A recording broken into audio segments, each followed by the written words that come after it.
What is your personal why and what are you doing to manifest it in your business and your practice? I've had multiple businesses besides CANDOR. I've always tried to bring on solutions to problems. So that's my why. Tell me about this Headtrash idea Sure. and how you stumbled upon it. Headtrash is a compiled list of everyday emotions. There's 7. It's control, insecurity, arrogance, paranoia, anger, fear, and guilt. Can you give an example of, let's say someone is angry and they overreact to something? How do you manage that? How do you calm them down? Well, if someone has anger, and I know it already, I would probably start off with,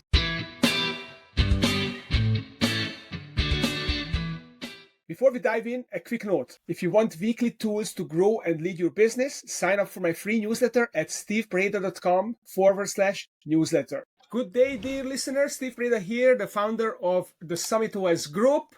And here I am today with Tish Squillaro, the CEO and founder of CANDOR Management Consulting and the author of Headtrash, Cleaning Out the Junk That Stands Between You and Success. Tish, welcome to the show. Thank you, Steve. I'm excited to be here. Well, I'm glad you are here, and I'm also curious about the Headtrash I have coming into this conversation, and hopefully you can help me clear it out a little bit. I will do my best. I will do my best. Okay, that's great. That's great. So before we get into that, let's start with my question that I'm always asking every guest is, what is your personal why and what are you doing to manifest it in your business and your practice? My personal why is because I can. I love problem solving. I've always found myself interested in not having no be the final answer, or someone can't, or it's too difficult. So for me, I do it because I know we can, and that's what drives me every day to start things new. I've had multiple businesses besides CANDOR. I've always tried to bring on solutions to problems. So that's my why. That's good. I mean, as Henry Ford famously said, that if you believe you can't or if you believe you can, you're right either way, and you're in the latter category, which is great. So tell me about your journey. How did you get to the point where you were writing books about Headtrash and being a management consultant and a coach?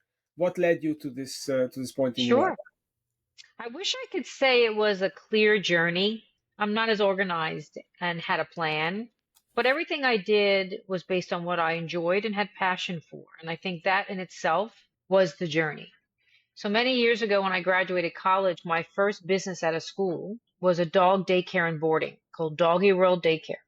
And there wasn't one. And that's why I created it. There was no place for me to leave my beagle. And I wasn't about to leave the beagle all day without some less guilt.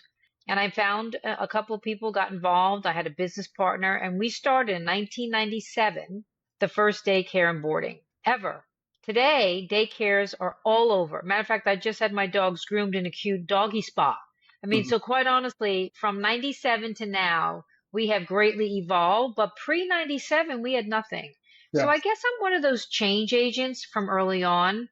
I see something, it doesn't exist. I don't even stop to think how hard should I just do it. Now, I'm not saying that's for everybody, but that's my mantra. So from that business, I started to enjoy working for myself. I enjoyed the entrepreneurial energy, fear, the unknown. I loved it all. And I just stayed with that. So when we sold that business, because it kind of grew out for us, my business partner and I, our lives changed, and that business no longer fit for both of us. And neither one of us were going to run it without the other. So I went into consulting. I started out in HR. Human capital was my dog transition to humans. I went into HR, which, I liked very much, but I found a very solid niche in HR, which was people dynamics, people growth, insightfulness on people collaborating, engaging, communicating. So in 2000, I launched CANDOR, which is the business that's focused on individuals and companies and their people. So I don't pick up poopy every day, but I certainly get involved with making messes go away, for sure. That's interesting. And as you described that you came up with this doggy daycare idea because you had a need and you saw that there was no solution for it. This is one of the best way to actually create a business, because you really know the customer, because the customer is you. So you know the problems and you know what would work as a solution. So That is fascinating. So you became an HR consultant and HR entrepreneur. And then you wrote a book in 2013, which is Headtrash. And then you had a follow-up book also called Headtrash 2. So tell me about this Headtrash idea Sure. and how you stumbled upon it. So I had been working for quite some time already with individuals and the tough growing pains of self-awareness, making sure you do your job well. Is it the right job for me? And I was on a project with another consultant, so I co-authored both these books. And there was this constant hesitation of a leader doing the right thing. They knew what to do. We talked about it, we scripted it out, we created the environment so that the message that he was going to deliver would be perfect for the business. And at the last hour, he hesitated and didn't do it. And I looked over at the coach that I was working with. So we were working together. He came in from one angle, I came in from another to help this one company. I said, "What's up? Why is this guy struggling?" He says, "It's his head trash." I said, "Well, what's that?" He goes, "All that junk that sits inside your head that you can't get out of your own way." I said, "Oh my God, I love that. We should write a book about that. I bet other people have this." And so that was the birth of me becoming an author. Had no idea what that meant, similar to opening up a dog business. If I thought about it, I probably would have talked myself out of it because writing a book isn't easy. You have to have a passion for it. There's a lot of time that goes into it, and then you have to launch it. So we did it. We wrote the first book, which was identifying your head trash. And those are everyday emotions. So what we started to realize, and I knew with that client in particular, there are these emotions that get you stuck. And he had fear. He was too worried to be wrong, so he did nothing. And that was a problem. So head trash is a compiled list of everyday emotions. There's 7. It's control, insecurity, arrogance, paranoia, anger, fear, and guilt. And if Wow. you hear these words, they're every day. I mean, I can have them all in one day. Even driving here in Miami, I probably have all of them in an hour because all these emotions rise up. But not every emotion impacts you to not do what you need to do. And so what I realized is out of the 7, every time we looked at a person's challenge, one of these emotions sat right in the center. And so we created this index called the Head Trash Index to help people identify which one of these emotions am I really working up against? Because once you know it, you can manage it. It's when you don't know it, you make up excuses why it's not you, it's ether changing you not to do the right thing. So head trash came to birth out of everyday situations that we saw leaders going through. And when we peeled back the onion to help them problem solve, and you need to know what the root cause is, it was one of these emotions. And so that was really the first book. The second book was a couple of years later, because as we worked with launching and doing a lot of PR with the book, I kept getting the same question. Well, what if someone else has it? How do you deal with someone else's head trash?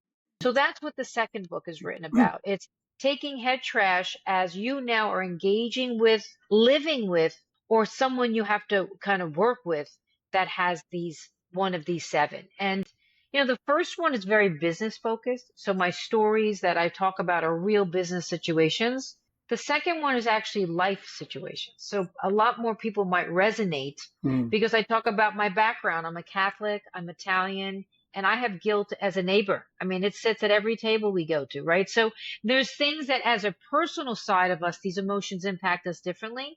So that's the 2 books. And they do very well for both an individual or companies that are trying to figure out, why is my team not making decisions? Because Mhm. all head trash identifies is why decisions are not getting made. Mhm. Okay, so this is fascinating. So you say there are 7 of these emotions, which maybe you want to call them negative emotions, or I don't want to label them because emotions are there for a reason. I wonder that, do we want to suppress these emotions, or do we want to help them run their course? What are we trying to do? Are they negative in themselves or just in that situation? And how do we know that it's not a valid signal from our nervous system that we should beware or be cautious or do something different? Steve, it's a great question. And to answer your first thought, we never want you to suppress emotions. That's not healthy. And these emotions, when not becoming trash, are actually everyday lovely emotions. We should have a little control in our life. We're all going to be a little insecure. That makes us want to get better, right? We're not perfect. We all have fear. Otherwise, we're reckless. So every one of the seven are certainly not negative until we make them negative, until we allow them to make decisions for us, cloud our judgment, misalign our priorities. So then I call it the crossing the line. So when some emotion, fear, is with us, it keeps us on our toes and it makes sure we're not reckless. But when it crosses the line to head trash, it stifles you and has you not make moves. You stay still. And that's not going to help you. So how does that then translate into what do you do? Well, I'd like to think about how to manage the emotion. So let's have it, and it's going to come. So we can't suppress it. It's human. But when you have one, for example, fear, I always say, well, think about it more as being cautious. So how I manage fear is I don't let myself get caught up in this big thing I'm afraid of doing or saying or committing to. I look at it in small bite-sized movements. Everybody can take baby steps. So when you're cautious, you take each step, but you're still moving. So I go from a stop sign, which is what a head trash fear looks like, to a caution flashing sign, whereas you are managing it so that it doesn't manage you. And every one of these seven, I have the same methods that you can think about. How do I manage it before it manages me? But I don't want anyone to suppress it, and they're not negative until we make them negative. Yeah, that's very interesting. Welcome back. And if you haven't yet, grab my free weekly newsletter at stevepredo.com/newsletter.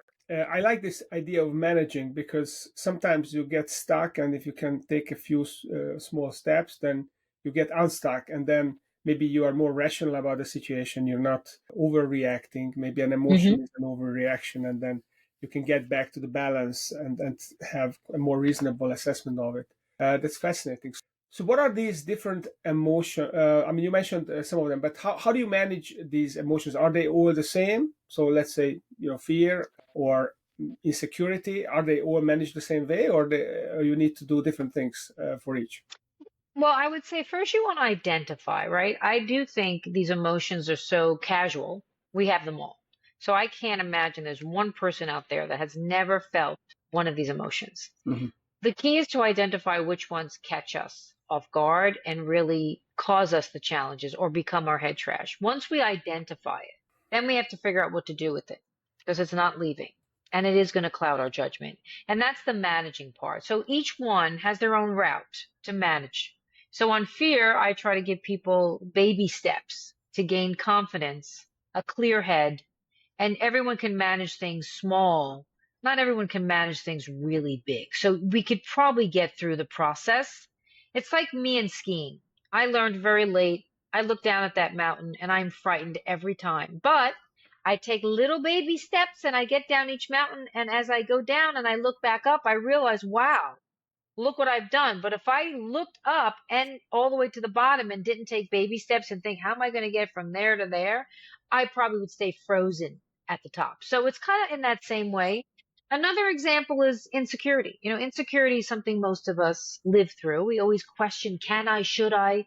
And insecurity is that negative voice that tells you you're not good enough. No, you shouldn't do that. Are you sure you know what you're doing?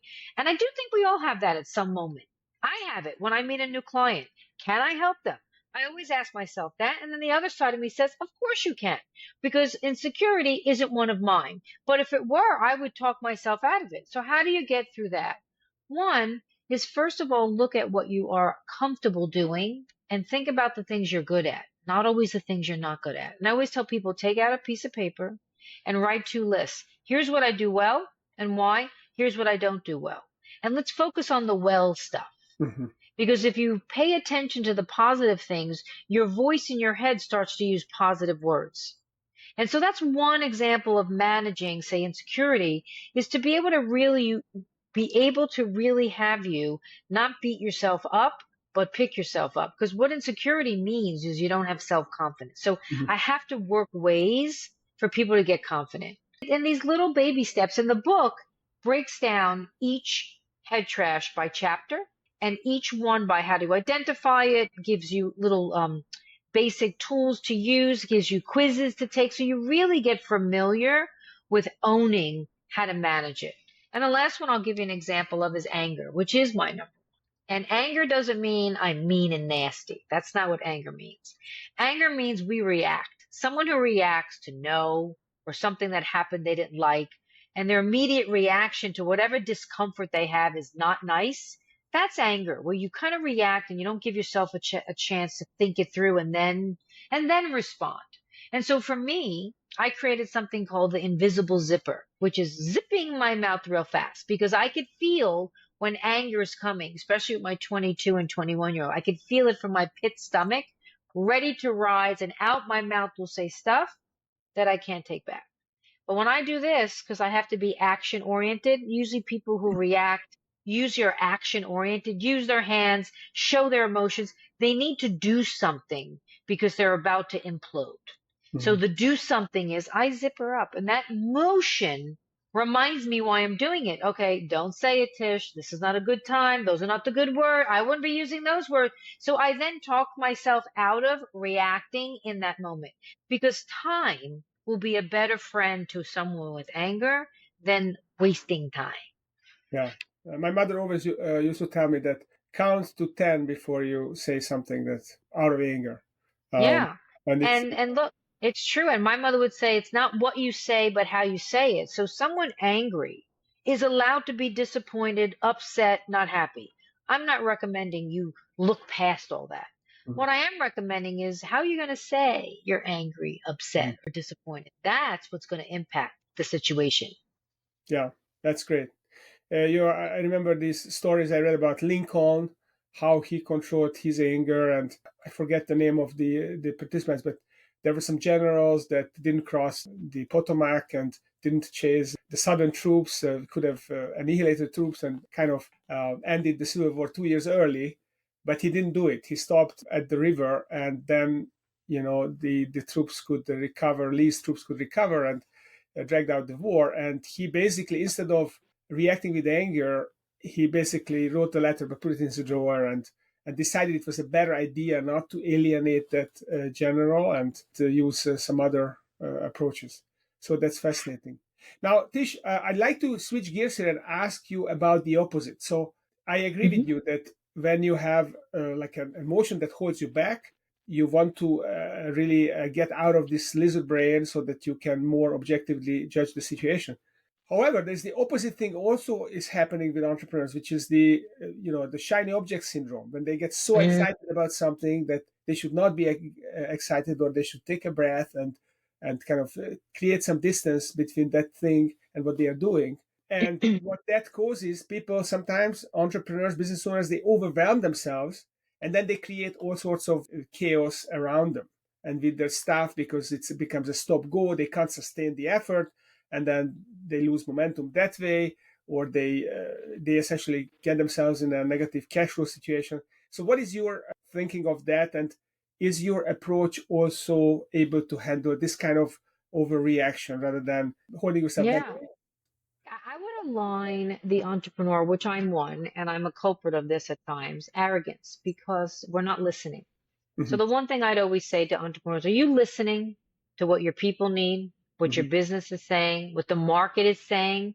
Because a lot of times we just run, run, run on our own theories, our own thoughts, our own energy. mhm, And you kind of need that as an entrepreneur. Being one myself, if I listened to everything everyone said, I may not have done half the things I've done. But I still listened because it made me smarter mhm, and it probably made me better prepared. I didn't always take their advice. So what I always say to entrepreneurs, make sure you're listening, because if your company is struggling and you're not paying attention to that, well, then you're not listening. If the market is saying your product is not in demand, you may think it is, but it's not, then you're not listening. So I do think arrogance is one of those emotions that are shown in a couple of different ways. You could be arrogant, which is cocky, know it all. And you know what? The good side of arrogance, the healthy side, is that you do have confidence and you mhm. stand up for yourself and you're able to kind of really know the right thing or the right set of data, right? You do know it. So be good, be confident about it. When you become a non-listener and you're the only voice that's heard, well, that's that crossing the line we talked about. So with entrepreneurs in particular, they're so sure this is going to be a home run that they stop listening. And that's a form of arrogance. Yeah. But arrogance, some people say it's also insecurity in disguise. Could be. I mean, a Or, lot of these are what I call combinations. I yeah, call them a healthy cocktail because there's two that always work together, right? So insecurity and arrogance work together because people who are hiding behind the mask. There's also control and arrogance. They could be a combo. These emotions kind of sometimes, which is why you really have to identify the root cause, which is why I created this index called the Headtrash Index, is because some of them look alike.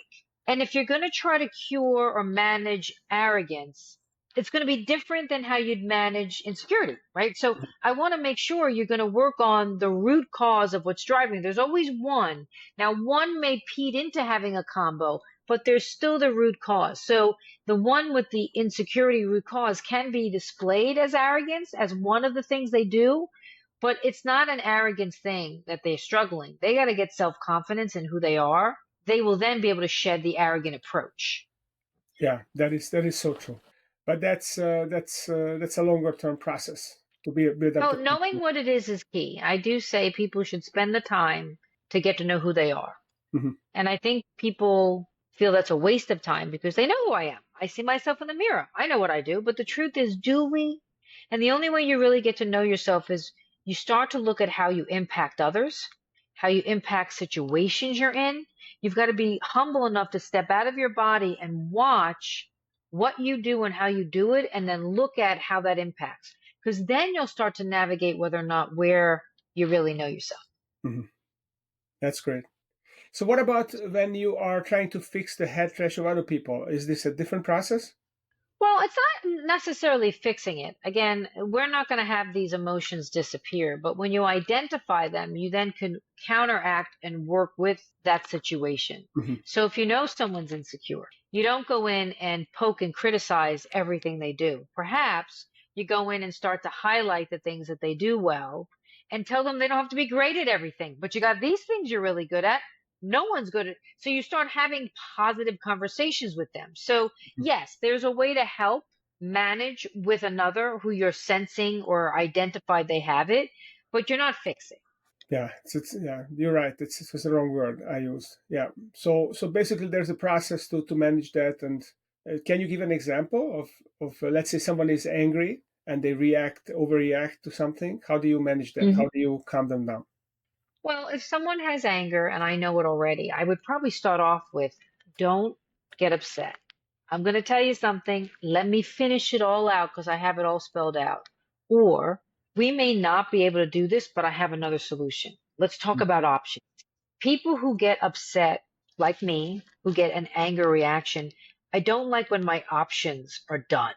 I say when they're done. I think there's always a way, which is why my why is if I see a problem, I try to create the solution, unless we do a talking through it, right? So I do think someone with anger, so you don't get them to react, but you get them to converse and have a discussion, that would be the goal with them. Mhm. Also, if they're so upset about something and you're coaching them or a friend because you see they're going to do something that's going to be a problem, tell them write it down and then go read it one more day later and tell me if you still want to do that. Write down what you want to do, journal that thing that's bothering you. Before you send that email, write it out, minimize it, go back to it in a couple hours. I guarantee you, over time, your emotions settle. You'll be able to read or think through a better plan. And so that would be the two ways I would look at someone with anger. Yeah. I wish I did that in my early 30s. I sent some emails too early, and No, then we've when all done it. I, We've all done it, Steve. When I was young, growing up, my because of the dog business, it's funny. We got doggy like names. I was called the pit bull. Now that is not an attractive dog language. I've had to learn not to be the pit bull. sometimes it helps. I was called a pit bull as well. I was working with a capital markets team. I was still in Central Europe, in Hungary, and I was talking to the London traders, and I was working a bond issue, and they just wanted to fob me off because my idea was too small for them to spend time. And I just, I was just very persistent, and I overheard them saying, this guy's a pit bull. But eventually they helped me, and the deal closed. So it worked out in the end. That's awesome. So if someone would like to learn more about their head trash and they want to do this assessment that you mentioned, where should they go, and how can they do it? And then also, how can they contact you directly? Oh, well, my website probably is the simplest and no one's intruded. I don't come after anyone that goes on my website. So if you want to safely navigate and learn about me, my website has everything from the Headtrash Index, you'll find it there to go take. There is my background and podcasts like this that I've done, a little history on the different client situations I've worked in, testimonials about leaders that have worked with me. I do think step one, hit my website. It's candor-consulting.com, easy to find. I would say second is I'm always open to talk to folks. So if you want to email me, I would love to hear from you. It's Tish at, and it's Tish, Tish at candor-consulting. And if it's an emergency, look, I'm even open to have my phone out there. So you can find that as 610-613-4864. I believe the work we do is so critical in the moment. Sometimes you can save someone from making a big mistake just by giving them a rational place to talk through. And so I would say that the Headtrash Index is simple. It's about 25 or 6 multiple choice questions. You will get it immediately once it's completed your results, which tell you which of the top one you have, with a little bit of a summary of what you might want to do with that. And again, when you get that, if you wanted to ask me questions, you can certainly email me. No one will solicit anyone, so don't feel that you're going to be intruded, barraged by thousands of emails or marketing. I really put it out there. There's no cost, and it's very simple, and it's very revealing, and typically accurate. Typically accurate. That's fantastic. I'm going to do it myself when we hang up. Tish, thank you for coming and sharing your Headtrash management framework. I think we called it the Mental Headspace Framework. So you first have to identify your Headtrash, how it impacts you, and then manage the 7 emotions. And I'm sure there's more information on CANDOR consulting that people can check out. So thanks for coming. And if you enjoyed listening to this show, make sure you subscribe and follow us on YouTube, on LinkedIn, and stay tuned because every week I bring a fascinating thought leader or entrepreneur on the show. So thanks for coming and thank you for listening. That's it for this episode. Keep moving your business forward. Subscribe at stevebreda.com/newsletter.